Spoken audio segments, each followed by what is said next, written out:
Malung Semahe. Malung Sang. Jemaat yang dikasihi Tuhan, ibadah hari ini menggunakan tata ibadah Kemis Minggu kedua.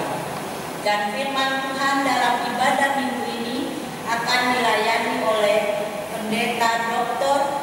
Yola Lusir Cikalwi.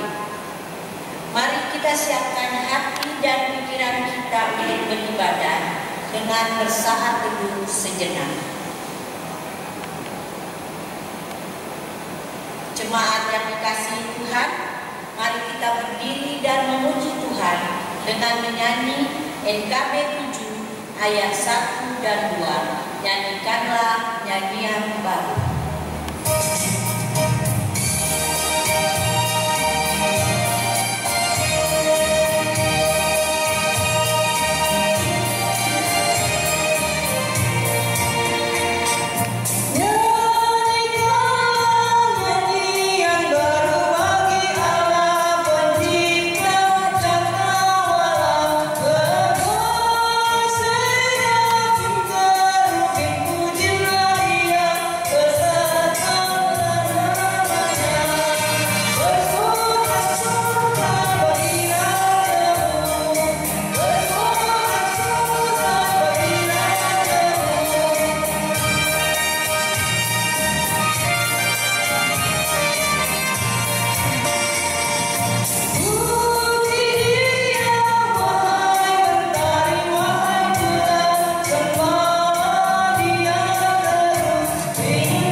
Dengan nama Bapa, Anaknya Yesus Kristus, dan Roh Kudus.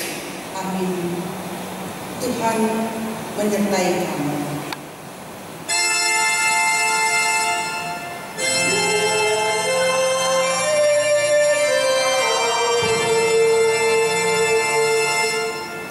Nats pembimbing dalam ibadah pada hari ini dari Efesus pasal 6 ayat 14 dan 15. Jadi berdirilah tegak, baptikan pinggangkan kebenaran, dan berbaju serahkan keadilan. Kakimu berkasutkan kerelaan untuk memberitakan Injil damai sejahtera. Jemaat diserahkan dulu.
Saudara-saudaraku yang dikasihi Tuhan Yesus Kristus, dengarkanlah pembacaan Allah dari Markus pasal 12 ayat 29 sampai 31. Hukum yang terutama ialah, dengarlah hai Israel, Tuhan Allah kita, Tuhan itu esa. Kasihilah Tuhan Allahmu dengan segenap hatimu, dengan segenap jiwamu, dengan segenap akal budimu, dan dengan segenap kekuatanmu. Dan hukum yang kedua ialah, kasihilah sesamamu manusia seperti dirimu sendiri. Tidak ada hukum lain yang lebih utama daripada kedua hukum ini. Saudara-saudaraku yang dikasihi Tuhan, dalam kehidupan kita sehari-hari, banyak kali kita bertindak tidak sesuai dengan hukum Allah.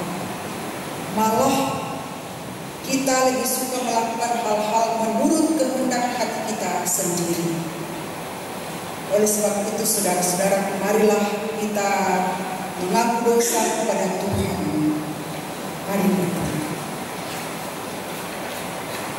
Ya Tuhan, Bapa kami di surga, dengan kerendahan hati kami mengaku bahwa kami ini adalah orang-orang berdosa yang selalu melawan kehendak Tuhan. Kami kurang, bahkan lalai melaksanakan perintah Tuhan, walaupun kami selalu mendengar berita firman-Mu. Kami cepat menilai orang lain, tetapi lupa mengontrol diri kami di hadapan Tuhan. Kami sadar bahwa karena dosa dan kesalahan kami terpisah dari Tuhan. Syukur Tuhan selalu mengasihi kami. Karena itu kami mohon, ampunilah segala dosa dan kedurhakaan kami yang telah kami perbuat melalui pikiran, perkataan, dan perbuatan. Ya Yesus Kristus, kasihanilah kami. Amin.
Saudara-saudara yang dikasihi Tuhan, dengarkanlah pengampunan dosa dan berita anugerah Allah. Berbahagialah orang yang diampuni pelanggarannya, yang dosanya ditutupi. Demikian firman Tuhan dalam kitab Mazmur 32 ayat 1. Maka sebagai hamba Yesus Kristus, kami memberitakan pengampunan dosa kepada setiap orang yang dengan tulus ikhlas telah mengaku dosanya di hadapan Tuhan Allah kita.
Saudara-saudaraku yang dikasihi Tuhan, mari kita berdoa dalam syukur untuk pembacaan firman Tuhan. Mari berdoa. bersyukur kepada-Mu Tuhan, pemilik kehidupan kami. Kami memuji Engkau Tuhan Allah pencipta, pemelihara hidup kami. Kami memasyurkan Engkau Tuhan yang senantiasa terus hadir di tengah-tengah kehidupan kami setiap waktu. Tuhan, Engkau mengasihi kami. Tuhan, Engkau memelihara kami dalam berbagai peristiwa yang kami alami suka dan duka, khususnya di masa pandemi COVID-19 ini. Tuhan senantiasa membentengi kami, menutup bungkus tubuh jiwa roh kami, keluarga kami, gereja Tuhan, untuk senantiasa boleh ada lagi di hadapan-Mu pada hari ini. Syukur akan senantiasa ternaik hadapan-Mu, tiada hentinya. Dalam perjumpaan yang mesra dengan Tuhan, dengan sesama sepersekutuan beriman, kami pun memohon dengan penuh kerendahan hati, Tuhan, hadirlah, kuasailah loh batin kami semua untuk membaca, mengerti, mengatakan firman-Mu pagi hari ini. Roh Kudus-Mu berbicaralah kepada kami, sehingga kami mampu menjadi saksi, pelayan, pengikut-Mu yang menghadirkan wajah Allah di tengah-tengah keluarga, gereja, bahkan di tengah mujizat. Kami sambut firman-Mu dalam nama Yesus. Amin. Saudara-saudara yang dikasihi Tuhan kita Yesus Kristus, mari kita membaca firman Tuhan dalam Alkitab di minggu kedua bulan Juni ini. Kita membaca firman Tuhan, merenungkan bersama firman Tuhan dari 1 Tesalonika pasal 3 ayat 1 sampai 13. Kami tidak dapat tahan lagi, karena itu kami mengambil keputusan untuk tinggal seorang diri di Athena. Lalu kami mengirim Timotius, saudara yang bekerja dengan kami untuk Allah dalam pemberitaan Injil Kristus, untuk menguatkan dan menasihatkan kami tentang iman-Mu, supaya jangan ada orang yang goyah imannya karena kesusahan-kesusahan ini. Kamu sendiri tahu bahwa kita ditentukan untuk itu. Sebab waktu kami bersama-sama dengan kamu, telah kami katakan kepada kamu bahwa kita akan mengalami kesusahan. Dan hal itu seperti kamu tahu telah terjadi. Itulah sebabnya maka aku, karena tidak dapat tahan lagi, telah mengirim dia, supaya kamu tahu tentang iman-Mu, karena aku khawatir kalau kamu telah dicobai oleh si penggoda, dan kalau usaha kami menjadi sia-sia. Tetapi sekarang, setelah Timotius datang kembali dari kamu dan membawa kabar yang menggembirakan tentang iman-Mu dan kasih-Mu, dan bahwa kamu selalu menaruh kenang-kenangan yang baik akan kami dan ingin untuk berjumpa dengan kami, seperti kami juga ingin berjumpa dengan kamu. Maka kami juga, saudara-saudara, dalam segala kesesakan dan kesukaran, kami menjadi terhibur oleh kamu dan oleh iman-Mu. Sekarang kami hidup kembali, asal saja kamu teguh berdiri di dalam Tuhan.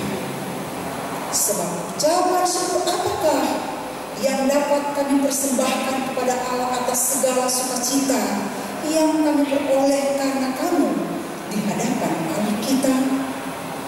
Siang malam kami berdoa sungguh-sungguh supaya kita bertemu muka dengan muka dan menambahkan apa yang masih kurang pada imanmu. Kiranya Dia, Allah dan Bapa kita, dan Yesus Tuhan kita membukakan kami jalan kepadamu. Dan kiranya Tuhan menjadikan kami bertambah-tambah dan berkelimpahan dalam kasih seorang terhadap yang lain dan terhadap semua orang, sama seperti kami juga mengasihi kamu. Kiranya Dia menguatkan hatimu supaya tak bercacat dan kudus di hadapan Allah dan Bapa kita pada waktu kedatangan Yesus Tuhan kita dengan semua orang kudus. Yang berbahagia ialah mereka yang mendengar firman Allah dan yang memeliharanya. Haleluya.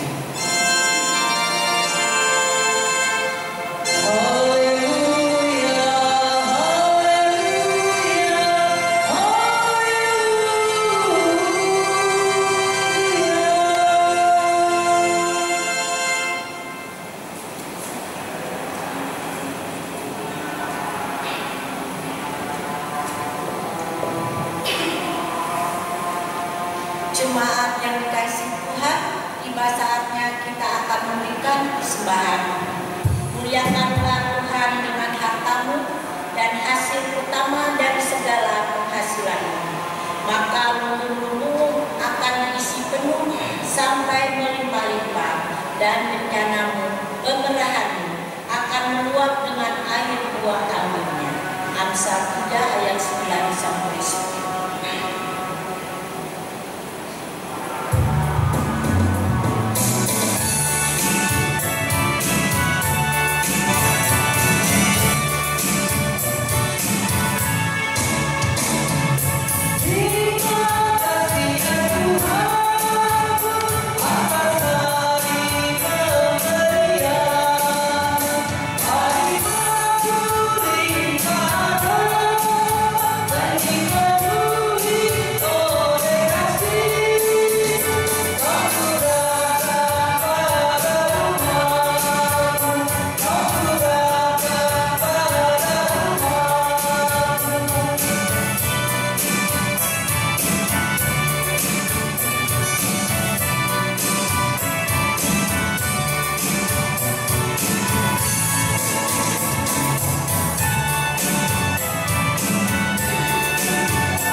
Mari kita berdoa.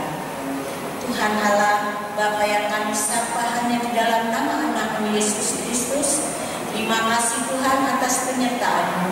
Terima kasih kami boleh diberi kesempatan untuk memberikan persembahan. Tuhan, berkatilah persembahan kami, berkati yang sudah memberi uang ataupun yang belum. Tuhan, inilah doa kami, hanya ke dalam tangan kasih Tuhan kami serahkan kehidupan kami. Dalam nama Tuhan Yesus kami sudah berdoa dan mengucap syukur kepada Bapa di surga. Amin.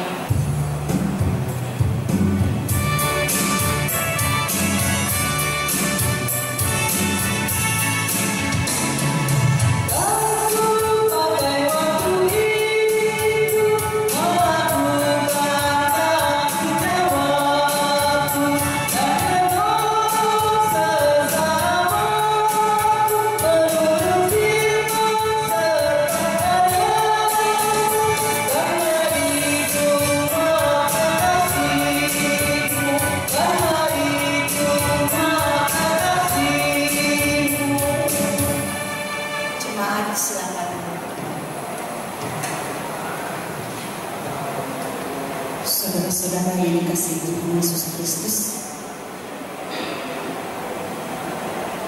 Orang Jepang memiliki kepercayaan bahwa manusia itu punya 3 wajah. Manusia memiliki 3 wajah. Wajah yang pertama adalah wajah yang ditujukan kepada orang dekat. Orang dekat itu orang-orang dalam keluarga, orang-orang yang kenal hari-hari dengan kita. Dia tahu siapa kita. Wajah yang kedua adalah wajah yang kita perlihatkan kepada dunia. Nah, kadangkala wajah yang kita perlihatkan kepada orang-orang terdekat itu suka berbeda dengan wajah yang kita tunjukkan kepada dunia, kepada masyarakat luas. Tapi kadang-kadang juga yang kita tampilkan, kita tunjukkan, kita perlihatkan kepada orang-orang terdekat itu aslinya dan itu yang keluar kelihatan di tengah-tengah masyarakat. Nah, yang ketiga, saudara-saudara, wajah yang tidak dapat ditunjukkan kepada siapapun, kepada suami, kepada istri, anak, kepada orang tercinta terdekat dengan kita. Kita tidak dapat memperlihatkan. Kenapa? Karena itu ada di dalam diri kita. Apanya di dalam diri kita?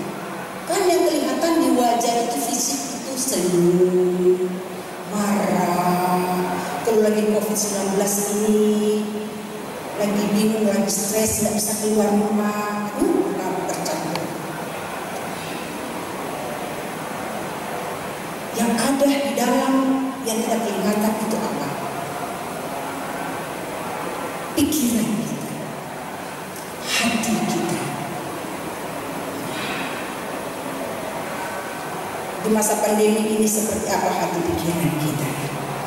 Damai, tenang, khawatir, takut, stres. Udah masuk masa transisi ini bagaimana hati pikiran kita? Wih, nggak lama lagi bukan nih. Udah mulai beda wajahnya. Karena apa? Di dalam pikiran itu apa? Makanya kalau dengar mall, kalau membayangin mall, kalau membayangin kafe, ini. Karena sesuatu di dalam pikiran kita yang cuma kita yang tahu. Kalau masuk pada normal itu, wah bebas, wah mulai percaya, mantap. Padahal kita tidak tahu normal itu justru berbahaya. Karena apa? Semua bisa beraktivitas, mau kemana, mau bikin apa. Kalau kita tetap membentengi diri dengan apa yang sudah menjadi aturan pemerintah dalam bidang kesehatan, kita pasti akan selalu sehat dan selamat. Itu. Tapi yang bahaya ketika kita tidak mau membentengi diri, kita tidak akan selamat. Itu nanti wajah dalam normal. Jadi kita tidak membayangkan, memikirkan yang sudah bisa kemana-mana, sudah bikin pertemuan, perjumpaan di mana-mana. Enggak, itu yang enak-enaknya yang dipikirkan, tetapi yang tidak kita pikirkan dari sekarang berbahaya. Kita tidak tahu dengan siapa, apa-apa yang kita pegang, apa-apa yang bisa masukkan kita menjadi sehat atau sakit dan istirahat. Dalam firman Tuhan pagi hari ini, kita mau memahami bagaimana menjadi pribadi sebagai orang-orang, sebagai sosok, sebagai hamba, sebagai saksi, sebagai pelayan yang menghadirkan wajah Kristus. Kita melihat dari mana? Kita melihat dari Rasul Paulus. Rasul Paulus, saudara-saudara, dia mendirikan jemaat di Tesalonika. Ketika dia mendirikan jemaat Tesalonika, maka jemaat Tesalonika itu merespons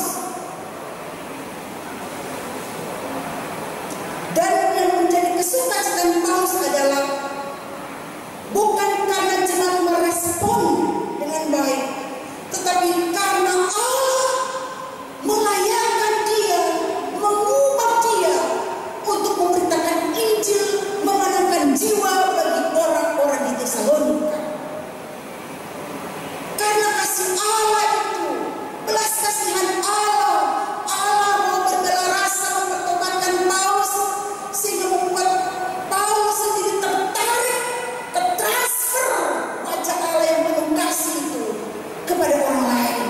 Allah sudah menyelamatkan saya, maka saya mau menyelamatkan orang lain untuk membawa mereka kepada Allah.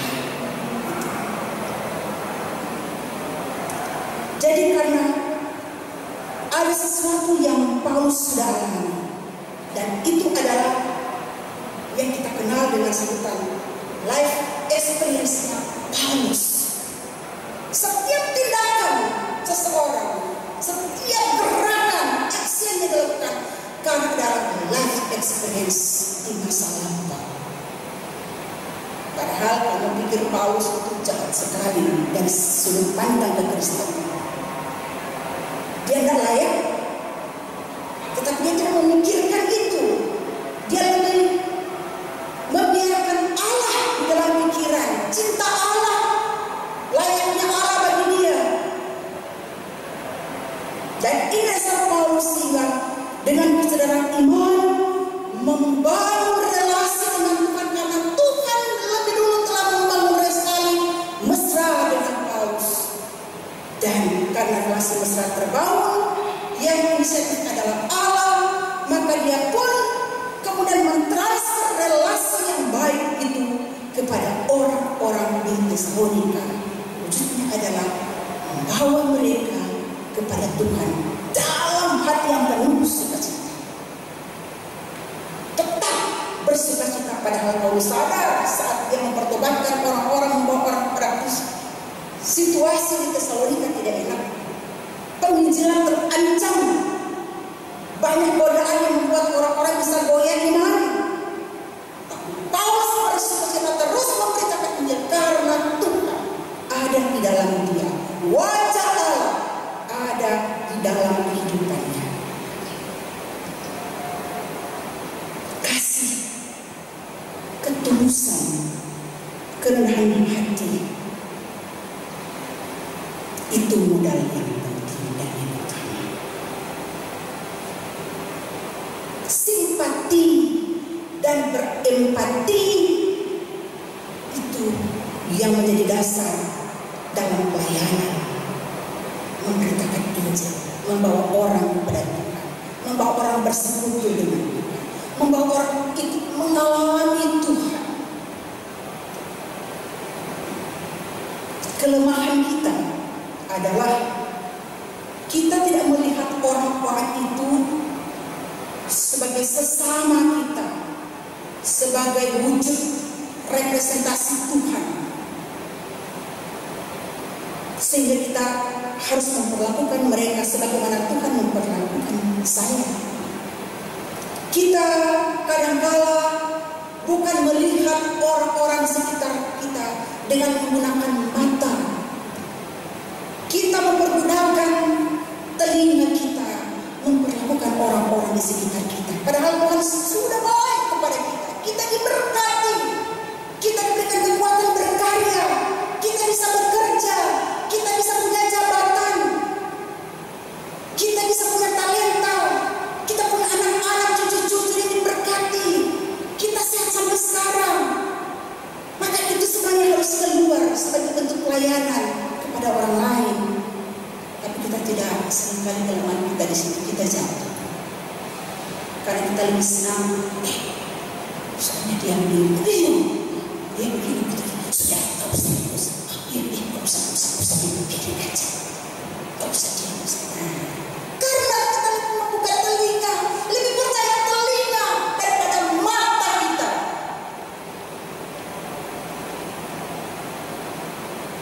Empati itu ada karena kita melatih kepekaan. Kita melatih kepekaan dalam diri kita. Dan itu yang dialami oleh Paulus. Lalu apa? Ketika melatih kepekaan itu terus menerus, latihan yang selalu yang kontinu menjadi budaya tertancap di hati pikiran kita, maka dengan sendirinya kita menemukan bahwa orang-orang yang ada di sekitar kita adalah juga sama dengan kita, perlu menemukan Tuhan. Karena Tuhan sudah menemukan saya, mereka pun perlu dipertemukan dengan Tuhan. Nah, kalau kita punya pemahaman seperti ini, kita membawa orang kepada Tuhan karena Tuhan sudah menemukan saya, supaya mereka pun sama dengan saya bisa menemukan Tuhan, mengalami Tuhan. Maka kita mempunyai sikap dan identitas diri sebagai pribadi yang menghormati sesama, sebagai pribadi yang menghargai sesama, sebagai pribadi yang melayani orang lain tanpa batas, karena Yesus sudah menghormati saya dengan kekurangan, kelemahan, keberdosaan saya. Karena Yesus sudah mengasihi saya dengan kekurangan, kelemahan, keterbatasan saya. Dan dengan demikian itu yang layak saya harus lakukan kepada orang. Dan itulah sebenarnya wajah Allah yang kita tampilkan kepada orang lain. Karena itulah wajah Paulus yang dialami, yang tertransformasi, yang orang-orang pun mau terus hidup dalam sukacita kepada Kristus. Penghormatan Paulus kepada Tuhan yang memberi kepercayaan bagi Paulus untuk memberitakan Injil dengan penuh semangat. Dan itulah juga yang menjadi penghormatan dan penghargaan Paulus kepada umat di Tesalonika untuk senantiasa hidup di dalam Tuhan. Sebagaimana dalam nasihat ini kita pagi hari ini, berikat pinggangkan kebenaran yang harus ada pada kita adalah kebenaran Kristus. Kebenaran Kristus adalah apa? Kita dilayakkan Kristus, maka itu pun harus kita lakukan kepada orang. Dalam nasihat ini dikatakan berbagi serahkan keadilan. Kita memakai keadilan Allah, bukan keadilan kita. Karena mata kita adalah mata Tuhan, bukan telinga egoisme kita. Itulah pelayan yang sesungguhnya. Itulah pemberitaan Injil yang sesungguhnya. Itulah relasi yang mesra, yang dekat dengan Tuhan. Dan relasi yang mesra dengan sesama. Itu yang pertama. Dan yang kedua adalah menyadari bahwa ketika menjadi saksi Kristus, maka yang ada dalam diri kita adalah ketulusan hati dan kerendahan hati. Orang yang tidak tulus hati, orang yang tidak rendah hati, tidak akan mungkin melihat sesama sebagai sesama. Tidak akan mungkin melihat memperlakukan sesama sebagai sederajat dengan saya. Tetapi akan melihat ini itu dengan ini itu selevel dengan saya, oke, enggak selevel, no. Kalau memberi keuntungan kepada saya, ayo, saya yang memberikan keuntungan, sorry, enggak level. Begitu. Dan itu yang diterima oleh Timotius dari Paulus. Itu yang dilakukan Paulus kepada Timotius. Paulus dia rasul. Timotius sebatas pemberita Injil, levelnya tinggi secara duniawi dari jabatannya. Tetapi Paulus bertemu, meminta Timotius dan menyebut Timotius itu sebagai saudara, sebagai rekan sekerja memberitakan Injil. Tak gampang orang lain dikatakan saudara. Dikatakan saudara, menyebut saudara, karena ada yang spesial dari itu bagi saya. Dan spesial itu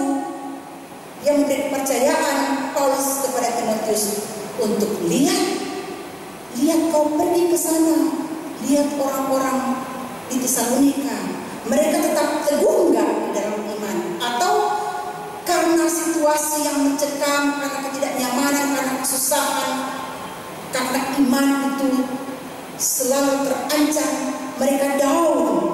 Kamu ke sana, karena kamu itu bukan hanya sekedar teman, kamu di sana saya suruh kamu itu sahabat dan saudara.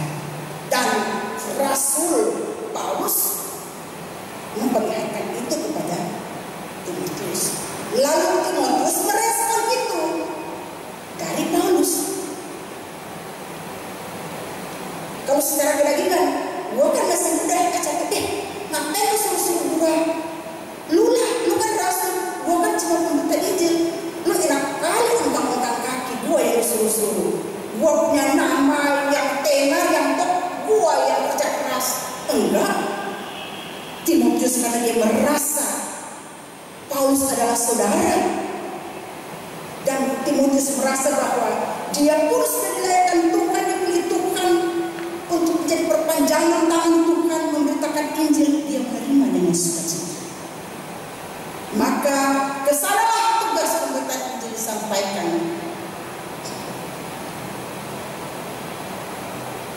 Memberi peneguhan, memberi kekuatan iman, memberi spirit rohani pada orang-orang ketika dalam situasi yang menakutkan, karena orang-orang sekitar menolak kekristenan di sana.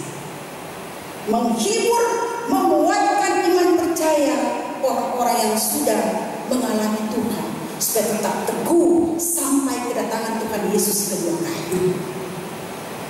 Dan itu yang harus ada di dalam wajah kita. Itu yang harus menjadi identitas kita masa kini.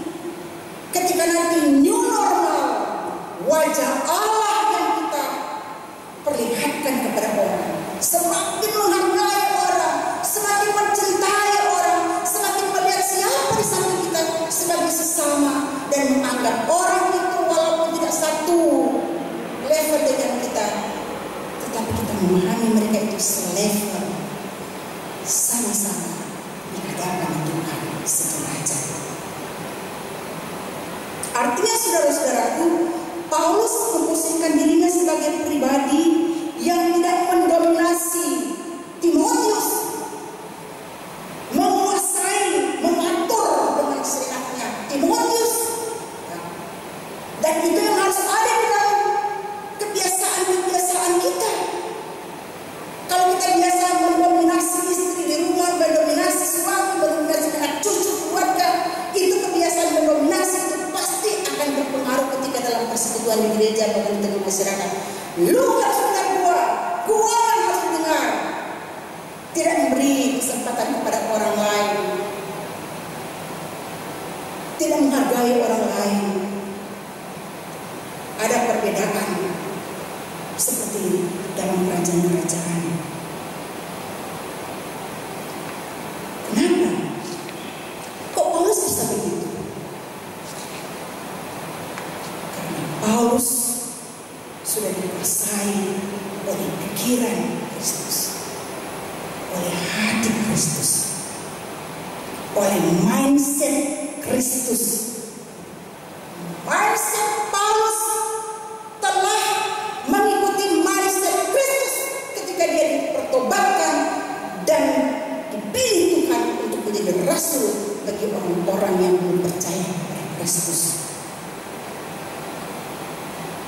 Same mind, like minded.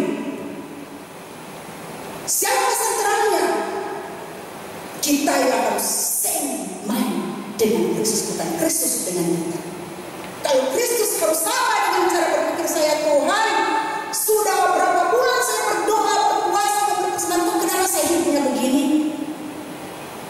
Kita mengukur Tuhan sesuai dengan ukuran kita, padahal kita tidak sadar cara kita dengan Tuhan itu antara langit dan bumi tidak sama. Kita tidak menyadari bahwa kalau kita bisa punya segala-galanya itu karena cinta Tuhan, belas kasihan Tuhan.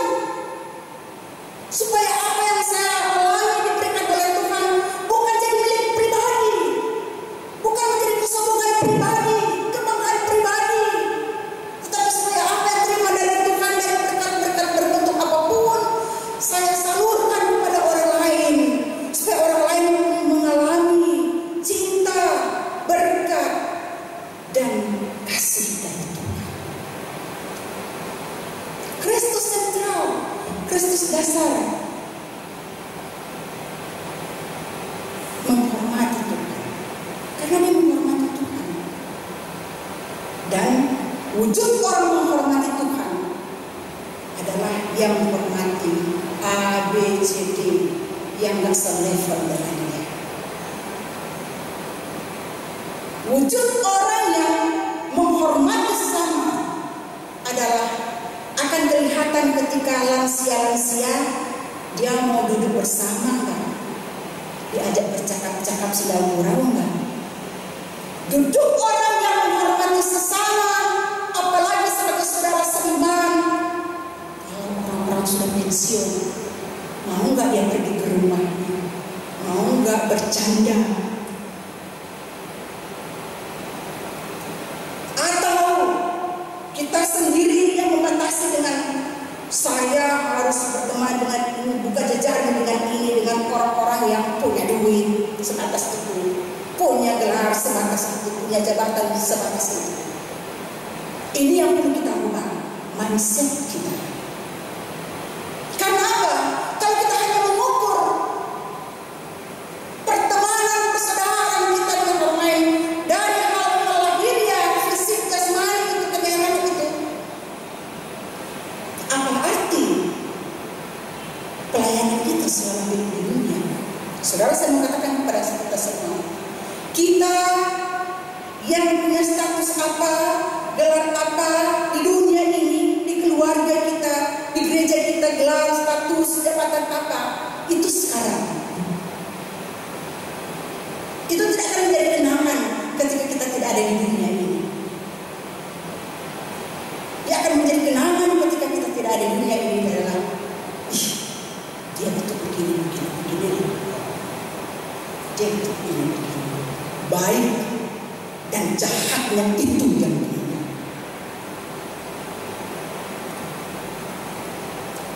Kebaikan hati, kerendahan hati itu yang begini.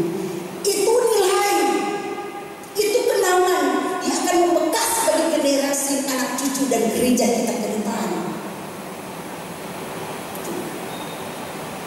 Hidup menjadi solusi yang menghadirkan berkat bagi orang lain, menjadikan orang lain damai, semakin mau rajin bersekutu dengan Tuhan karena mengalami Tuhan. Bukan hidup menjadi pandemi, menjadi racun bagi rumah, bagi gereja, bagi masyarakat, bagi dunia. Ini bahayanya. Sama dengan satu cerita, saudara. Mince dan Dorce ini berteman semenjak sekolah. Mince ini orangnya yang gak mau kalah. Terus dia itu maunya high class, padahal makanya biasa-biasa aja. Maunya dipuji, maunya dibangga-banggakan. Lalu dia tidak mau orang lain sama dengan dia. Gak mau dia akan cari celah supaya orang lain tidak akan sama dengan dia, tidak akan mencetok sama seperti dia. Setiap kali bertemu dengan teman-teman dengan siapa, pasti tidak pernah bicara tentang kebaikan orang, pasti bicara tentang kejelekan, kelemahan orang. Dorce Pirua adalah sosok yang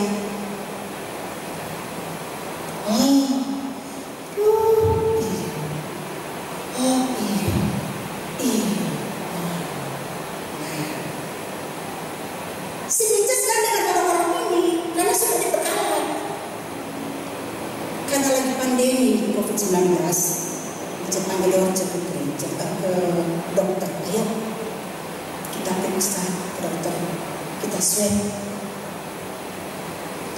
Dia mengajak Dorce swab itu bukan karena sebagai bentuk cinta perhatian kepada Dorce, tetapi yang ada dalam pikirannya adalah Dorce ini karena hari-hari kesana kemari, bajuan ini pergi ke pasar, pasti dia positif. Buatan dia. Itu yang dalam pikirannya. Nah, Dorce Pirua, dia cuma berpikir, baik hati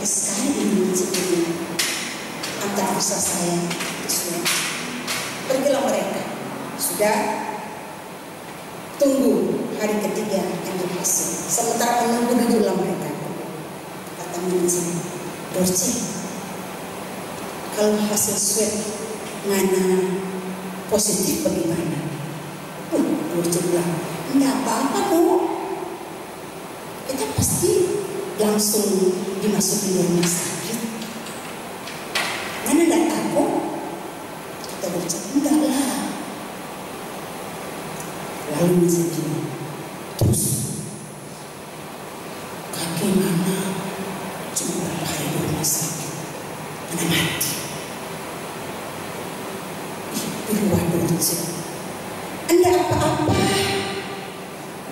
Karena pandemi ini kita positif pun kita mati, enggak apa-apa. Kita ini mau teman di mana kita tahu mana positif, sudah cukup orang teman. Biar juga mati positif. Dengan lemah lembut, dengan santai, Dorce menyawa begini.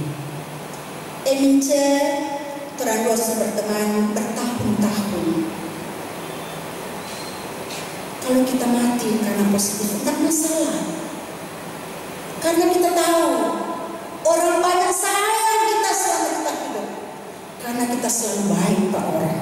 Di mata orang kita ini selalu positif. Mana kalau mana hasil swab positif, memang mana karena mana seorang batamang dengan kita, dirman pun di sini tahu mana tidak pernah ada positif, mana kelakuan. Jadi mana kalau positif pun mana mati, memang mana positif. Mana selama hidup tidak positif. Nah, ilustrasi membawa kepada kita untuk memeriksa kehidupan kita sebagai saksi Kristus masa kini. Kepada kita sudah menghadirkan hal-hal positif. Pikiran kita dipenuhi dengan pikiran Kristus. Wajah kita adalah wajah Kristus yang menghadirkan damai sejahtera dan berkat Tuhan. Saudara-saudara yang dikasihi Tuhan Yesus Kristus, setiap barang yang kita pakai, yang kita beli pasti ada merek kan? Ada merek. Kalau kita pakai sepatu Nike, Adidas, ketahuan itu mahal, ya kan? Kalau misalnya kita punya barang-barang elektronik, Sony, Samsung yang model baru, akan ada barang-barang yang kita beli, yang kita pakai, yang kita tahu itu murah atau mahal. Mobil Mercedes misalnya, itu mobil mahal. Itu yang ada dalam pikiran kita tentang barang-barang bermerek, baju dan sebagainya. Nah, demikian halnya dengan hidup kita. Demikian halnya dengan kehidupan kita selama hidup di dunia ini. Kita akan maha berharga di mata Tuhan kalau mulai dari cara berpikir, bertutur kata, bertindak seperti yang Tuhan inginkan kita lakukan. Saudara-saudara yang dikasihi Tuhan, menjadi pengikut Kristus tidak mengenal batas dan waktu. Kita tidak tahu sampai kapan kita bersaksi tentang Kristus bagi sesama, sampai kapan hidup kita di dunia ini. Maka kalau kita mau hidup di dunia ini akan senantiasa kita akhiri ke depan dengan kenangan yang indah, maka dari sekarang waktunya perlihatkan wajah Kristus yang dimulai dengan pola pikir kita, mindsetnya Kristus, hati kita penuh cinta dan perilaku kita, maka kita akan berharga di mata Tuhan. Terpuji nama Tuhan. Amin.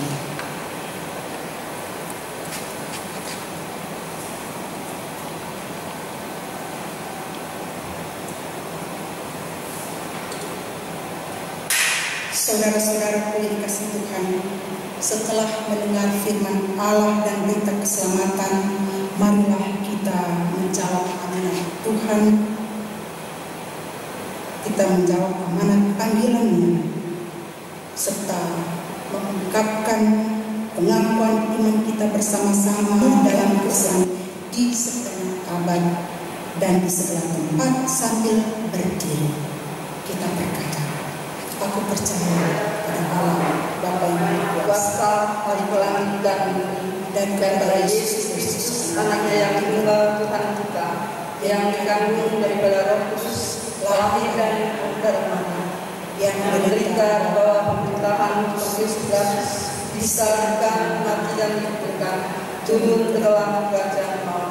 Pada hari yang ketiga, bangkit pula dari antara orang mati, naik ke surga, duduk di sebelah kanan Allah, Bapa yang Maha Kuasa, dan datang untuk menghakimi orang yang hidup dan yang mati. Aku percaya pada Roh Kudus, gereja yang kudus dan persekutuan orang kudus, pengampunan dosa, kebangkitan daging dan hidup yang kekal.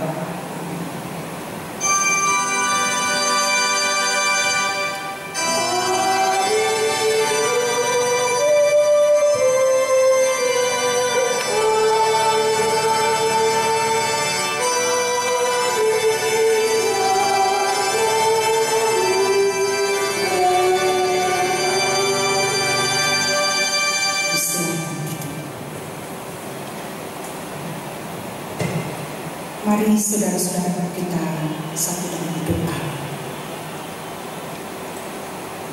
Ya Tuhan Kepala Gereja, kami bersukacita, kami bersyukur untuk teguran firman, untuk nasihat firman bagi kami semua.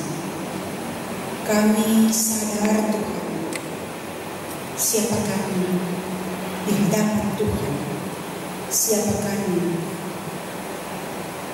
di hadapan sesama kami. Kadangkala bahkan seringkali kami lebih menonjolkan kehebatan diri kami. Kami membeda-bedakan, kami mementingkan kepentingan kami dan tidak memikirkan kepentingan Tuhan dan kepentingan banyak orang. Kami seringkali hadir di tengah-tengah sesama, supaya sesama itu seringkali harus mengikuti kemauan kami. Kami membawa sesama untuk datang kepada kami, bukan kami hadir bagi sesama untuk membawa mereka kepada Tuhan. Tuhan ampuni kami, kasihani kami. Biarlah Roh Kudus-Mu mengubah pikiran hati kami, membawa kami menguasai kemenangan hikmat-Mu, sehingga kehidupan kami diwarnai dengan kehidupan yang menghadirkan solusi berkat bagi orang lain, menjadi kecintaan bagi Tuhan. Ya Kepala Gereja, ya Tuhan pemilik kehidupan kami, kami menyerahkan setiap program pelayanan yang ada di gereja kami, mulai dari tingkat sinode, Restore Indonesia bagian Barat, bahkan yang ada di Gedis Jemaat Zaitun ini, sebagai pemberita-pemberita Injil, sebagai pendeta-pendeta, sebagai penatua diaken yang diutus di setiap jemaat. Biarlah kami senantiasa semakin dikuasai oleh hati pikiran Kristus, karena itulah yang berkenan kepada-Mu. Secara khusus untuk Gemis Zaitun dalam program pencapaian, Tuhan mendampingi, menyertai kami, sehingga apa yang menjadi program selama 2020 ini senantiasa berjalan karena Tuhan, oleh Tuhan, dan untuk kemuliaan bagi nama Tuhan. Kami serahkan status tanah dan gedung gereja keramat ini. Tiada yang mustahil bagimu Tuhan. Pekerjaan Roh Kudus akan senantiasa selalu nyata di setiap kehidupan anak-anakmu, umatmu yang selalu berseru, berharap, bergumul di dalam Tuhan. Kami serahkan semua anggota jemaat dan simpatisan yang turut bersama-sama mengikuti ibadah hari ini dari rumah masing-masing. Dalam pekerjaan, dalam gumul dan damba, Tuhan kasihani kami semua. Tingkat langit berkat darinya Tuhan, kiranya dianugerahkan, dicurahkan bagi kami semua. Bagi anak-anak dan cucu-cucu kami, Tuhan tolong untuk senantiasa mereka selalu dekat dengan Tuhan, selalu mengutamakan Tuhan, menghargai Tuhan, menghargai orang tua, menghargai persaudaraan antara kakak beradik, menghargai persekutuan dengan Tuhan. Kami serahkan anggota jemaat Zaitun, secara khusus keluarga Mama Solisa, Ibu Salma Manuahe, keluarga Pendeta Stefani Manumpul Bunena, keluarga Benigno Makagiansar, keluarga Bapak Boy David Taga, keluarga Ferdinand Billy Taga. Ya Tuhan, mereka adalah milik, maka kuasa-Mu yang melingkupi mereka semua, cinta-Mu melingkupi mereka semua, kasih-Mu, pertolongan-Mu melingkupi mereka semua tanpa batas. Biarkan mereka semakin hari semakin mengenal Tuhan, karena hikmah Tuhan menguasai mereka. Karena kasih sayang Tuhan selalu mereka alami di setiap waktu. Kami serahkan anggota jemaat yang bersuka cita karena berbagai hal mereka alami. Ulang tahun pernikahan, ulang tahun kelahiran. Bapak Leopold Peter, Ibu Yeni Putri, adik Dian Jordan Sibarani, Bapak Richard Wang Sajaya, Ibu Regina Lakulihian, Ibu Francisca Katianda, Saudari Jane Tupelu, Bapak Frans Prihartono Taga, Saudari Ika Isa. Mereka adalah milik-Mu Tuhan. Maka ajar mereka, nasihati mereka. Setiap sukacita dan berkat apapun yang mereka terima, disyukuri selalu dalam Tuhan. Dan menghadirkan Tuhan dalam setiap hal, karena itulah yang berkenan kepadamu. Kami serahkan persembahan anggota jemaat, baik persembahan persepuluhan, persembahan syukur, persembahan untuk pembangunan, persembahan tetap bulanan dan sebagainya. Kuduskan persembahan syukur yang kami selalu bawa dan berikan untuk membantu menopang pelayanan demi Zaitun ini. Kuduskan kehidupan kami. Kami serahkan keluarga Wangania Rangweni yang sedang berduka cita atas meninggalnya Bapak Venja Wangania. Dan kalau Tuhan sudah penghiburan yang selalu hadir menemani dan memberikan mereka pengharapan akan masa depan selalu ada damai sejahtera di dalam Engkau. Kami serahkan saudara-saudara kami anggota jemaat-Mu dalam kondisi fisik lemah terbaring di rumah sakit, di rumah-rumah mereka. Bapak Justin Gagana pasca operasi, Bapak Henry Sasela dalam pemulihan, bahkan yang lainnya dalam kondisi fisik mereka di masa tua atau dalam sakit penyakit apapun. Kasihani mereka Tuhan. Pertolongan-Mu selalu ajaib bagi orang-orang yang berserah kepada-Mu. Tuhan, kasihanilah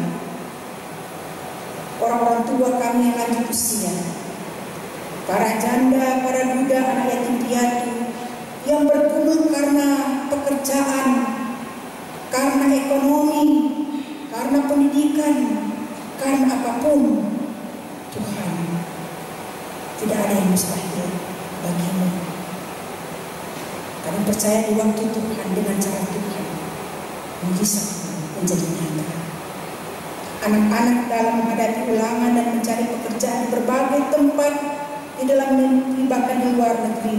Dalam pekerjaan mereka, Tuhan tolong pagari benteng mereka supaya dalam pandemi COVID-19 ini, anak-anak dan cucu-cucu kami, keluarga kami selalu berada dalam selamat sejahtera jasmani dan rohani kami. Khususnya bagi dunia ini, bagi bangsa kami Indonesia yang sedang menghadapi pandemi corona, Tuhan kesehatan kami. Ya Tuhan, tidak ada yang mustahil bagimu.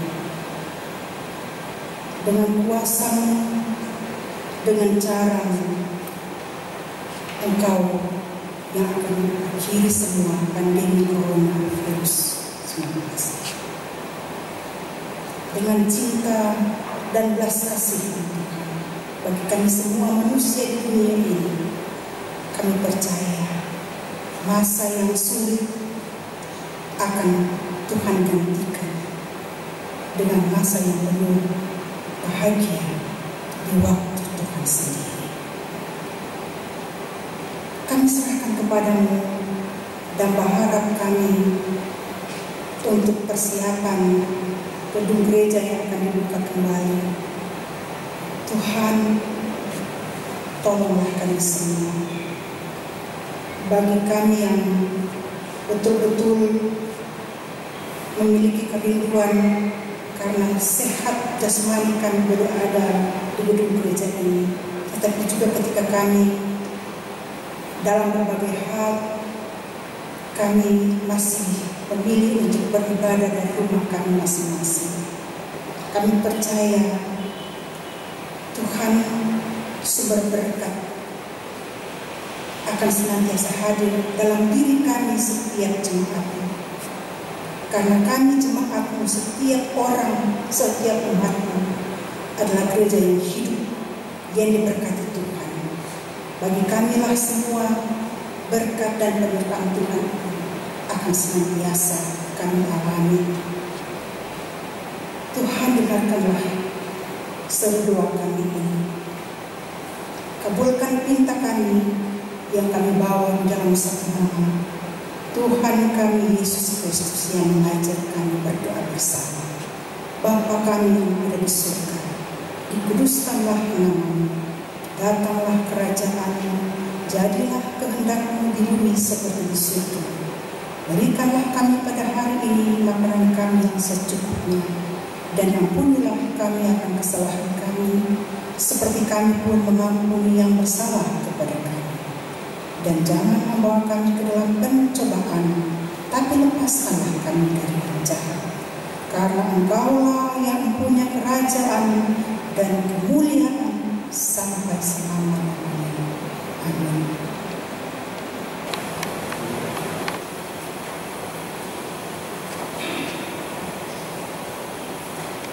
Jemaat yang dikasihi Tuhan Yesus Kristus, warta jemaat hari ini Minggu 14 Juni 2020.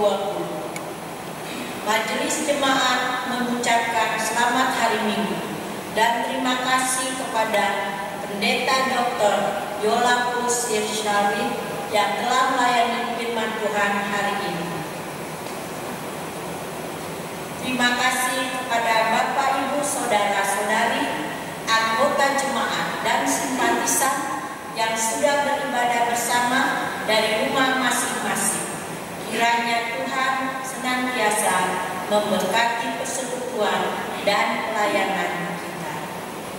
Jemaat yang dikasihi Tuhan, selanjutnya mari kita ikuti ringkasan warta pelayanan dalam pekan ini. 1. Ibadah Minggu. 21 Juni 2020 jam 10 pagi melalui tayangan YouTube akan dilayani oleh Pendeta Elvira Manuel Sumendong STH. Pendaftaran kelas katekisasi. Pelajaran katekisasi akan dimulai pada pertengahan Juni 2020. Bagi keluarga yang mempunyai anak-anak remaja, disilakan untuk mendaftarkannya dan mengirimkan fotokopi surat baptis, akte kelahiran melalui HP ke Wakil Sekretaris Jemaat Penatua Ipon Kawenian Meloti. Peneguhan akan dilaksanakan dalam Minggu Prapaskah ke-7 tahun 2021. Berita duka. Telah meninggal dunia pada hari Senin, tanggal 8 Juni 2020 di Rumah Sakit Umum Daerah Cipayung, Bapak Venje Wangania dalam usia 61 tahun. Jenazah telah dimakamkan pada tanggal 9 Juni 2020 di TPU Pondok Rangon. Majelis jemaat dan seluruh anggota jemaat turut dalam duka dan gemut keluarga sambil memohon kekuatan dan penghiburan dari Roh Kudus. Dengan kerendahan hati dan tanpa mengurangi rasa persaudaraan kita dalam kasih Tuhan Yesus Kristus, mari bersama untuk tetap menjaga kesehatan kita dengan mencuci tangan sesering mungkin, menggunakan masker untuk kita semua tanpa kecuali apabila sedang keluar rumah, dan mengurangi kontak langsung dengan banyak orang di tengah merebaknya pandemi virus COVID-19. Demikianlah ringkasan warta jemaat hari ini. Tuhan memberkati. Jemaat yang memberkati Tuhan yang berada di rumah masing-masing, kita akan mengakhiri ibadah di siang hari ini. Mari diundang sama-sama berdiri sambil menyanyikan lagu NKB 213 ayat pertama.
Saudara-saudaraku yang dikasihi Tuhan Yesus Kristus, terimalah berkat Tuhan.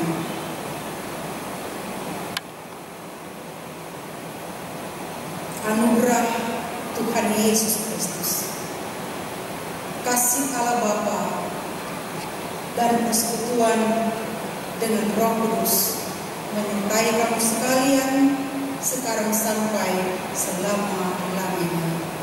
Amin.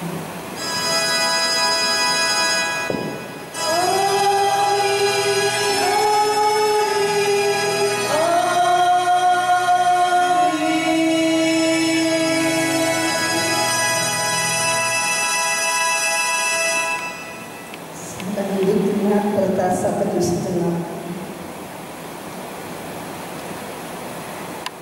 Jemaat yang kasih Tuhan, kita akan menghantarkan yang turun dari mimbar sambil menyanyikan lagu NKB 213 ayat